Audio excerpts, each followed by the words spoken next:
பனை மரம் பாலைவனத்துல கூட வரும்னு சொன்னாங்க. ஆனா தமிழ்நாட்டுல செத்துக்கிட்டு இருக்குது. அப்படியானா என்ன அர்த்தம்னா தமிழ்நாடு மிக மோசமான பாலையாக மாறிக்கொண்டிருக்கிறது.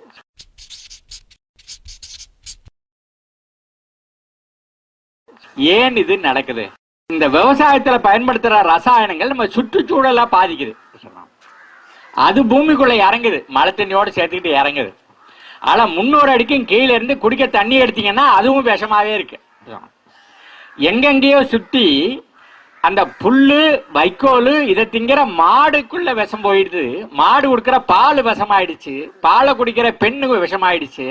பெண் குழந்தை பெற்று பால் கொடுக்கும் போது தாய்ப்பாலே விஷமாயி போச்சு. இதை விட ரொம்ப மோசமான ஒரு நிலைமை உலகத்துல வேற எங்கேயும் வர முடியாதுன்னா, ஒரு தாய் தாம் பெற்ற குழந்தைக்கு கொடுக்கறதே விஷத்தை கொடுக்குறா அப்படின்னு சொன்னா இது உள ரீதியாகவும் உடல் ரீதியாகவும் நம்ம ஒரு ரொம்ப மோசமான ஒரு நிலையில இருக்கோம். அப்ப இதுல இருந்து விடுபடுவது எப்படி? என்ன சொல்றேன்னாக்கா, இயற்கையில சில விதிகள் இருக்கு.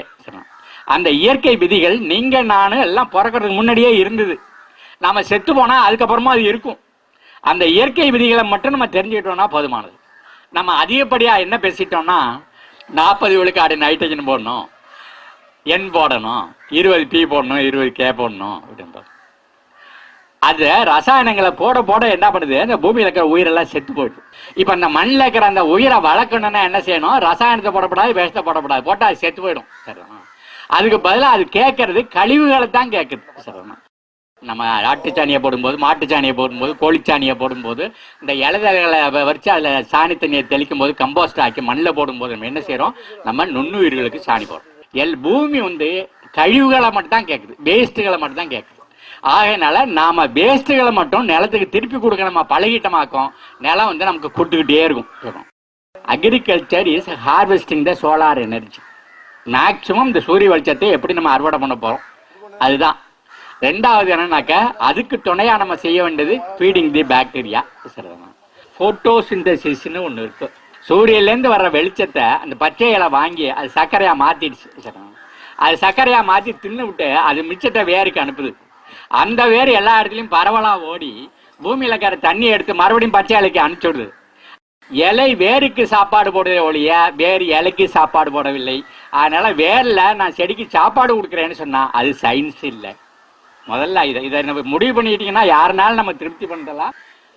அப்ப நம்ம ஆட்டு சாணி மாட்டு சாணி இதெல்லாம் மண்ணில் போடுறோமே, அப்ப அது என்ன அப்படின்னா, அது என்னன்னா அந்த மண்ணில் இருக்கிற நுண்ணுயிர்கள் பாருங்க. நிறைய பாக்கெட்ல போட்டு விவசாயத்துலாம் கொடுக்குறோம். அசோஸ்பெயிலுங்கிறோம், ரைசோபியோங்கிறோம், பாசோபாக்டீரியாங்கிறோம், சூடோமோனாஸுங்கிறோம். அதெல்லாம் கண்ணுக்கு தெரியாத உயிர்கள். அந்த கண்ணுக்கு தெரியாத உயிர்கள் காத்துல இருக்கிற நைட்ரஜன் எடுத்து செடிக்கு சப்ளை பண்ணுது. பூமியில உறைஞ்சு கிடக்கிற பாஸ்பரஸை இலைக்கு சப்ளை பண்ணுது. அந்த பூமியில கிடக்கிறத ஒவ்வொரு பொருளையும் பொட்டாசா மாற்றி அதுக்கு சப்ளை பண்ணுது. நீங்க எது எதெல்லாம் கடையிலேருந்து வாங்கியாந்து போடணும்னு நினைக்கிறீங்களோ அது எதையும் வாங்கியாந்து போட வேண்டிய அவசியம் கிடையாது. அவ்வளவையும் அது என்ன பண்ணுது? இந்த மண்ணில் இருக்கிற நுண்ணுயிர்கள் செய்து. அப்போ பூமியோட வளங்கிறதுனா 3 இருக்கணும். ஒன்று physical property of the soil, நிலம் பொல பொலன்னு இருக்கணும். ரெண்டாவது biological property of the soil, அதுல உயிரினங்கள் இருக்கணும், நுண்ணுயிர்கள் இருக்கணும், மண்புழுவெல்லாம் இருக்கணும், பூரா இருக்கணும், தவளை இருக்கணும், நண்டு இருக்கணும். மூணாவது இவைகள் எல்லாம் வேலை செஞ்சதுன்னா செடிக்கு வேணுங்கிற எல்லா ரசாயனங்களும் மண்ணில் வந்துடும். அதுக்கு பேரு chemical properties. Physical property, biological property, chemical property, 3 சேர்ந்தாதான் நில வளம். அந்த நிலம் தான் நம்ம செடிகளை வளர்த்து நமக்கு வேணுங்கிறலாம் வாரி வாரி கொடுக்கும்.